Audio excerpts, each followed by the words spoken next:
Nadie en Los Álamos hablaba mucho de don Luis. Y los que lo hacían en voz baja, mirando hacia los lados, como si nombrarlo fuera suficiente para que algo malo pasara. Don Luis Ramírez había nacido en esa comunidad, a unos kilómetros de Catemaco, en el estado de Veracruz. Creció entre milpas y potreros, ayudando a su padre desde que tenía uso de razón. Era de esos hombres que madrugaban sin que nadie se los pidiera, que saludaban a todos con la mano en el sombrero y que nunca se negaban a echar una mano cuando alguien lo necesitaba. La gente lo quería. Era trabajador, honesto y tenía esa forma de sonreír que da confianza desde el primer momento. Pero un día, sin avisar a nadie, don Luis se fue. Dejó sus tierras encargadas con un primo, empacó lo poco que tenía y desapareció. Algunos dijeron que se había ido a buscar trabajo al norte. Otros pensaban que había salido huyendo de algún problema. Lo cierto es que nadie supo nada de él por varios años. Cuando regresó, ya no era el mismo hombre. Llegó una tarde de octubre, cuando el cielo sobre Los Álamos se ponía de ese color naranja sucio que parece anunciar tormenta. Llegó solo, a pie, con una mochila desgastada colgando del hombro. Los vecinos que lo vieron pasar por el camino de tierra dijeron que algo en él no cuadraba. Era él. Claro que era él. Tenía la misma cara, la misma complexión ancha y fuerte, pero sus ojos eran distintos. Antes eran ojos alegres, de los que hacen sentir bienvenido. Ahora eran ojos que no miraban a nadie de frente, que se quedaban fijos en un punto lejano, como si estuvieran viendo algo que los demás no podían ver. Hablaba poco, y cuando lo hacía su voz había cambiado. Se le había vuelto ronca, profunda, como si viniera de muy adentro del pecho. Algunos dijeron que parecía que cargaba algo encima. Algo que no se podía ver, pero que se sentía. Una señora llamada Doña Esperanza, que vivía enfrente de donde él se instaló, dijo que cada vez que don Luis pasaba frente a su casa, sentía un frío raro que no correspondía al clima. Un frío que se le metía hasta los huesos aunque fuera pleno mediodía. Tiempo después, don Luis se casó con Paula, una mujer de un rancho cercano que no conocía mucho de su historia. Paula era callada, trabajadora, y parecía no darse cuenta de nada extraño en él, o si se daba cuenta, no lo decía. Tuvieron un hijo al que pusieron Ignacio, al que todos en el pueblo conocerían de grande como Nacho. La vida de la familia parecía normal desde afuera. Don Luis comenzó a atender a personas que llegaban con dolencias que los médicos no habían podido curar. Empacho, susto, mal de ojo, nervios. La gente llegaba desconfiada y se iba aliviada. Pronto corrió la voz de que don Luis tenía mano para esas cosas, que sabía de hierbas y limpias, que podía ver lo que otros no veían. Los enfermos comenzaron a llegar de ranchos más lejanos, algunos hasta de municipios vecinos, pero había algo que no encajaba. El curandero de toda la vida cura y la gente lo quiere. Con don Luis no era así. La gente llegaba, recibía su cura y se iba así. Pero no volvían a visitarlo por gusto. No lo saludaban con cariño en la tienda. No lo invitaban a las fiestas del pueblo. Había algo en él que impedía que la gente se acercara más de lo necesario. Era como si alrededor de don Luis hubiera una línea invisible que nadie quería cruzar. La primera vez que Nacho notó que algo raro pasaba en su casa, tenía unos 8 años. Era de madrugada, todavía oscuro, y se había despertado con sed. Fue descalzo a la cocina a buscar agua, y al pasar por el pasillo que daba al patio trasero, vio luz. Una luz tenue, anaranjada, como de velas. Se asomó por la ventana que daba al patio, y vio a su padre de espaldas, parado en el centro del patio de tierra, quieto, con los brazos un poco abiertos. Había varias velas puestas en el suelo formando un círculo, y en el centro, junto a su padre, había cosas que Nacho no pudo distinguir bien desde dónde estaba. Su papá murmuraba algo. No eran palabras normales. Era un sonido bajo, continuo, como el zumbido de algo que está dentro de las paredes. Nacho se quedó helado. No supo cuánto tiempo estuvo ahí parado, con el vaso de agua en la mano, sin poder moverse. Cuando por fin reaccionó, se fue corriendo a su cuarto y se metió bajo las cobijas. Nunca le dijo nada a su mamá, pero tampoco lo olvidó. Paula, su mamá, se dio cuenta de cosas con el tiempo, aunque nunca lo habló abiertamente con nadie. Había olores extraños que salían del cuarto donde su esposo guardaba sus cosas de trabajo.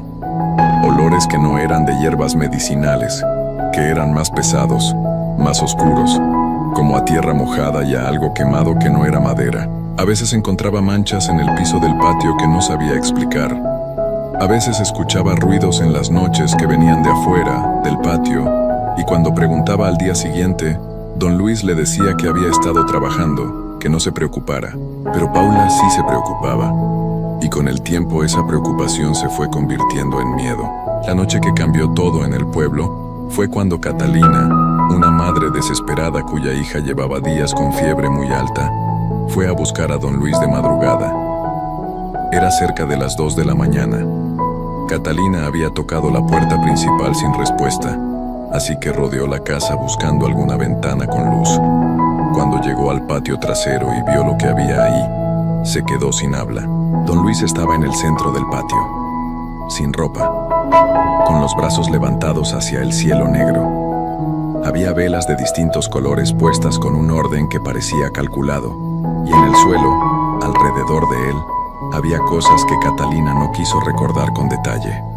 Lo que sí recordó y lo que contó llorando al día siguiente fue que había un gato, o lo que quedaba de él, y que don Luis se estaba bañando con algo oscuro que caía sobre su cabeza y sus hombros, mientras repetía palabras que ella no entendía, pero que se le grabaron en la mente como si alguien las hubiera escrito con fuego. Catalina salió corriendo sin hacer ruido. Llegó a su casa temblando, cerró con llave y no durmió en toda la noche. A su hija la llevó al día siguiente al médico en Catemaco. La fiebre bajó con los medicamentos que le dieron allá. Desde esa noche, la historia de don Luis empezó a tomar otra forma en Los Álamos. Ya no era solo el curandero raro que curaba susto y empacho. Ahora había algo más, algo que la gente nombraba solo cuando estaba segura de que nadie más escuchaba. Con el paso de los meses, los rituales nocturnos se fueron haciendo más frecuentes. Los vecinos más cercanos a la casa de don Luis empezaron a notar que los ruidos del patio trasero ya no eran esporádicos. Eran casi todas las noches. A veces solo un murmullo y el olor a cera quemada. Otras veces algo más. Sonidos que no eran humanos, pero tampoco eran de animales comunes. Sonidos que hacían que los perros del barrio se quedaran callados y encogidos, como si también ellos supieran que era mejor no llamar la atención. Un vecino llamado don Aurelio, que vivía con el patio colindante al de don Luis, contó que una noche despertó a las 3 de la mañana por un olor fortísimo que se metió por su ventana.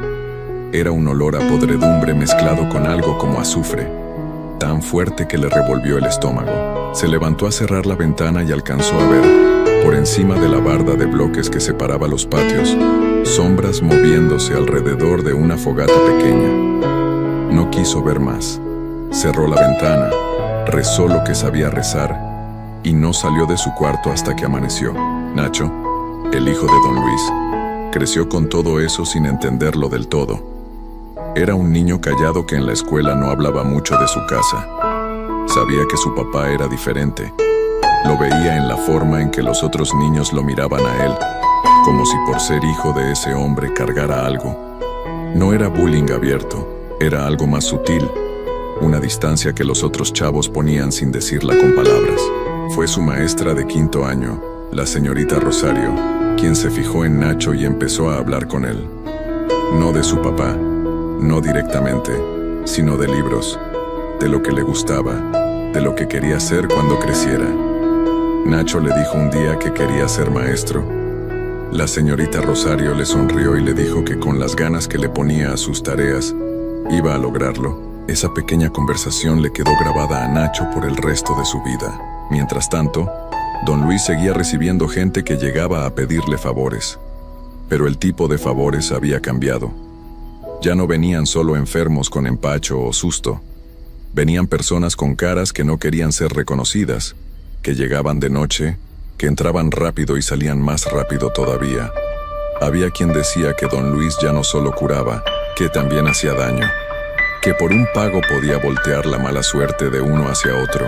que podía amarrar, que podía enviar cosas que los remedios normales no podían quitar. Si era verdad o no, nadie podía probarlo. Pero el miedo que rodeaba a don Luis era real y crecía solo. Lo que sí era visible para todos era lo que le estaba pasando a su cuerpo. Con el tiempo, don Luis empezó a adelgazar de manera extraña. No como quien adelgaza por enfermedad o por falta de comida. Era otra cosa. Se le fue yendo la carne de los huesos de una manera que daba pena y miedo al mismo tiempo. La espalda se le fue encorvando, los pómulos se le marcaron, la piel se le fue poniendo de un color entre gris y amarillo que hacía pensar en alguien que ya no está bien por dentro, en algún lugar que no es el cuerpo. Paula lo veía. Veía cómo su esposo se consumía. Hubo un tiempo en que intentó hablar con él, en que le preguntó si estaba enfermo, si quería que lo llevara con un médico de verdad. Don Luis la miraba con esos ojos que ya no eran de antes y le decía que estaba bien, que no se metiera en lo que no entendía. Paula dejó de preguntar y empezó a rezar todas las noches antes de dormir en voz muy baja, para que lo que fuera que vivía en su casa no se extendiera hacia ella ni hacia Nacho. El final de don Luis llegó un martes de febrero, de esos días grises en que el cielo sobre Veracruz se pone pesado y bajo, como si fuera a aplastar todo lo que hay debajo. Nacho tenía ya 13 años cuando su papá amaneció sin poder levantarse de la cama.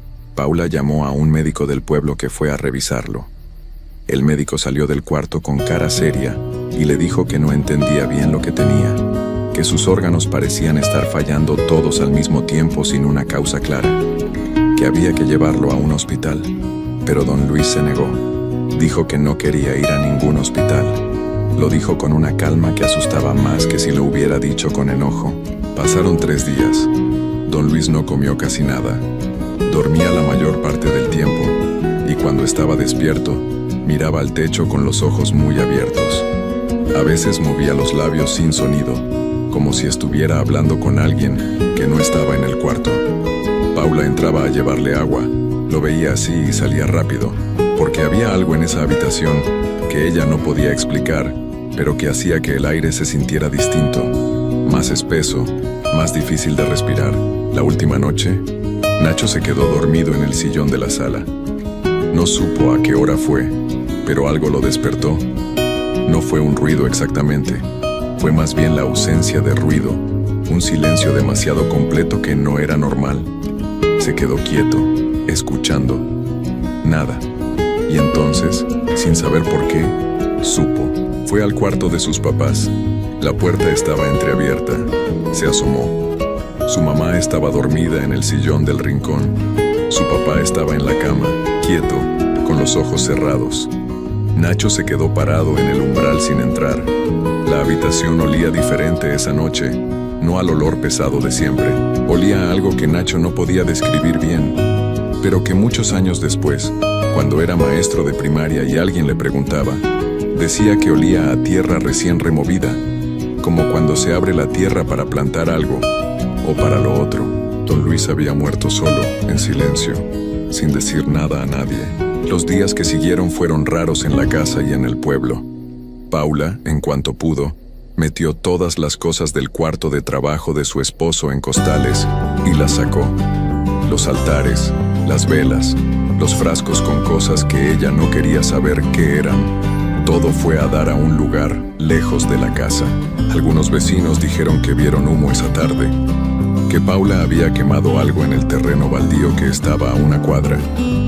Ella nunca lo confirmó ni lo negó. En el pueblo la gente habló durante un tiempo, como siempre pasa, que don Luis había hecho un trato con fuerzas oscuras y que al final esas mismas fuerzas se lo cobraron, que su cuerpo se había consumido porque algo se lo fue comiendo desde adentro, que el olor de su casa tardó semanas en irse, que los perros del barrio seguían sin acercarse por ahí, aunque ya no había nadie que los asustara. Nacho creció, estudió, y con los años se convirtió en maestro de escuela primaria, igual como su maestra Rosario lo había intuido. Dicen quienes lo conocen que es un hombre tranquilo, amable, de esos que llegan temprano al salón y se quedan hasta tarde si un alumno necesita ayuda. Nunca habla de su padre. Si alguien le pregunta, cambia el tema con suavidad pero con firmeza. Paula se fue a vivir con una hermana en otro municipio un año después de la muerte de don Luis. La casa quedó vacía. Los dueños de una ferretería de Catemaco la compraron barata y la usaron de bodega un tiempo. Pero los empleados que fueron a trabajar ahí empezaron a quejarse de cosas. Olores extraños que venían de la nada. Sombras que se veían con el rabillo del ojo y que no estaban cuando uno volteaba a mirar de frente. Una sensación de que alguien los observaba desde el patio trasero, especialmente de noche. Al final la bodega también cerró. La casa lleva años sin habitarse. La gente de Los Álamos que vivió esa época dice que hay lugares que se quedan marcados, que ciertas cosas dejan huella en el aire, en la tierra, en las paredes, que no siempre lo que uno trae de afuera se queda adentro, que a veces se derrama, que se filtra, que queda, y que cuando uno pasa frente a esa casa de noche, aunque no quiera, aunque uno no crea en nada de eso, el paso se acelera solo. Había una vez en un pueblo pequeño del estado de Oaxaca llamado San Marcos del Valle, una mujer que todos conocían desde que era apenas una niña. Se llamaba Lucrecia. Desde muy pequeña, Lucrecia no era como los demás niños del pueblo. Mientras otros jugaban en el río o corrían por los cerros, ella se quedaba quieta entre las plantas del jardín de su abuela, tocándolas con los dedos, hablándoles en voz baja, como si las plantas le contestaran algo que nadie más podía escuchar. Y lo más extraño de todo era que Lucrecia sabía para qué servía cada una, sin que nadie se lo hubiera enseñado, sin haber leído un solo libro sobre hierbas o remedios. Ella sabía cuál planta curaba la fiebre, cuál aliviaba el dolor de estómago y cuál podía calmar el llanto de un recién nacido.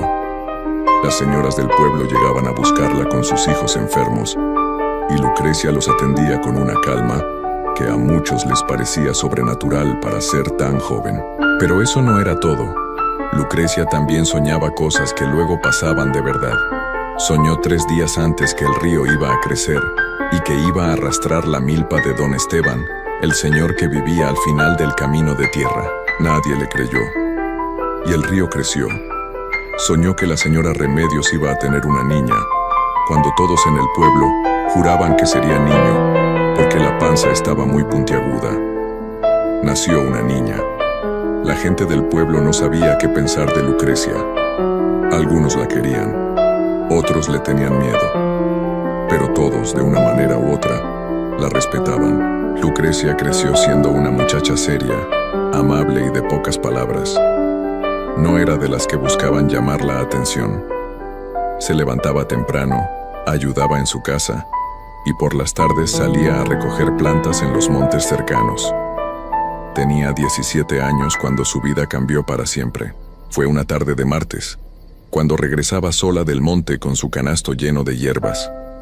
El camino de regreso al pueblo cruzaba por un tramo de árboles altos donde casi no llegaba la luz del sol. Nadie supo exactamente qué pasó en ese lugar. Lucrecia llegó al pueblo golpeada, con la ropa rota y los ojos perdidos, mirando al vacío como si su alma se hubiera quedado entre los árboles. Las mujeres que la encontraron, primero trataron de hablar con ella, pero Lucrecia no decía nada, solo temblaba. Con el tiempo, salió a la luz que un hombre desconocido, alguien que nadie había visto antes en el pueblo, la había atacado en ese camino. La habían lastimado de una manera que en el pueblo nadie se atrevía a decir en voz alta, pero todos entendían. El hombre desapareció. Nunca lo encontraron. Las autoridades del pueblo hicieron lo que pudieron, pero en aquellos años, en aquel lugar tan apartado, esas cosas se quedaban sin respuesta, sin justicia, sin castigo, y Lucrecia se quedó cargando todo eso sola. Algo en ella se quebró esa tarde entre los árboles. No de golpe, sino poco a poco, como cuando una vasija de barro tiene una grieta pequeña y el agua la va ensanchando con el tiempo hasta que un día la vasija se parte en dos. La Lucrecia que todos conocían, la muchacha amable de voz suave que hablaba con las plantas, fue desapareciendo. En su lugar fue apareciendo otra mujer.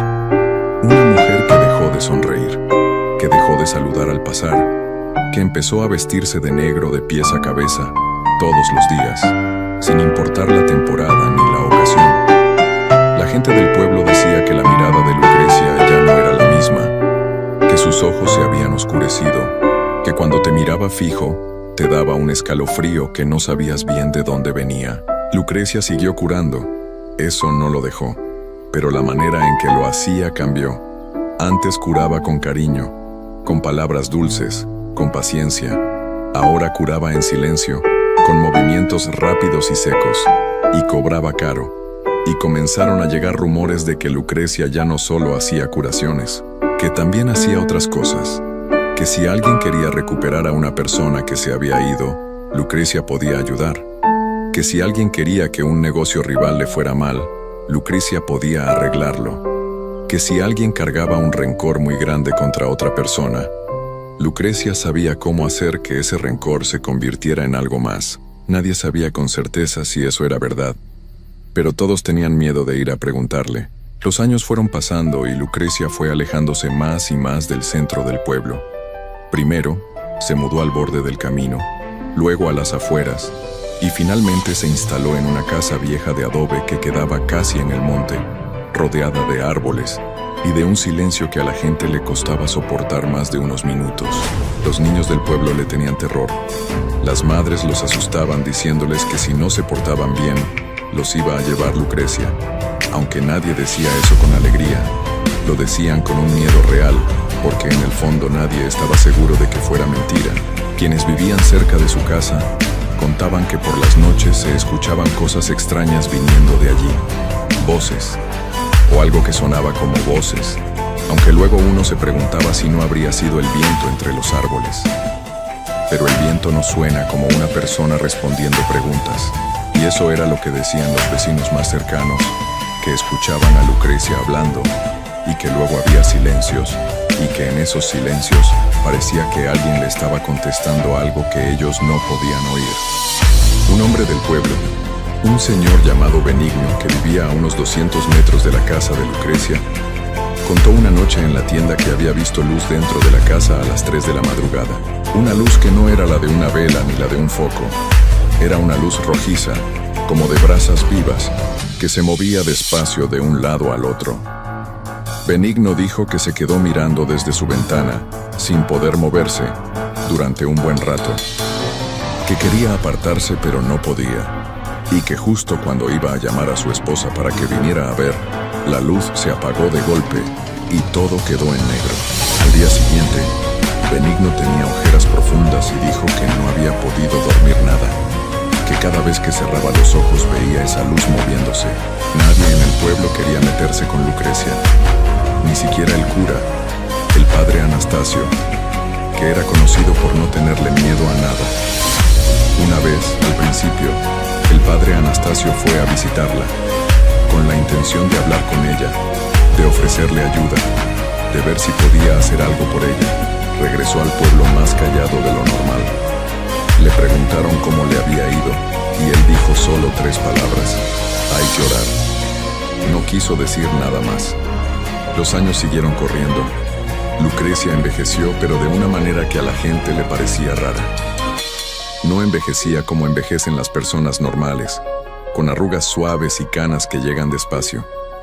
Lucrecia envejeció de golpe, como si algo dentro de ella se estuviera consumiendo rápido.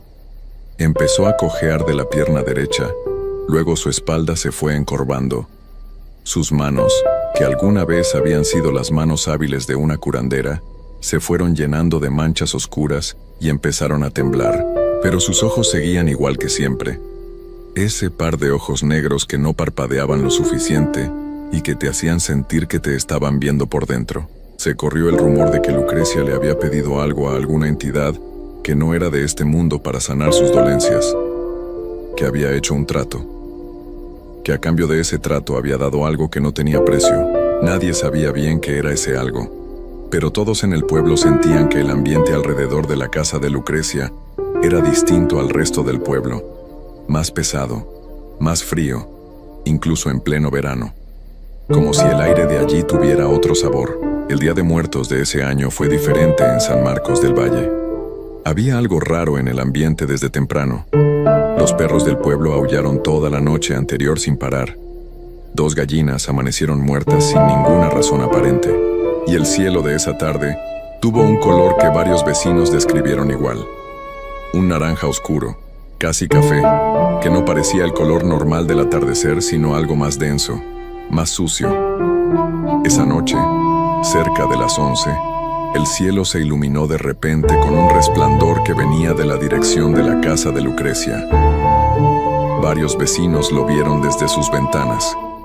Algunos pensaron que era una fogata grande, otros pensaron que la casa se estaba incendiando.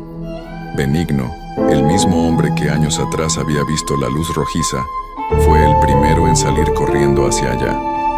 Lo siguieron otros 3 hombres con lámparas. Lo que encontraron al llegar fue una fogata enorme en el patio de tierra de la casa, con brasas que todavía brillaban con fuerza. Y junto a esa fogata, en el suelo, estaba Lucrecia. Nadie supo exactamente qué había pasado.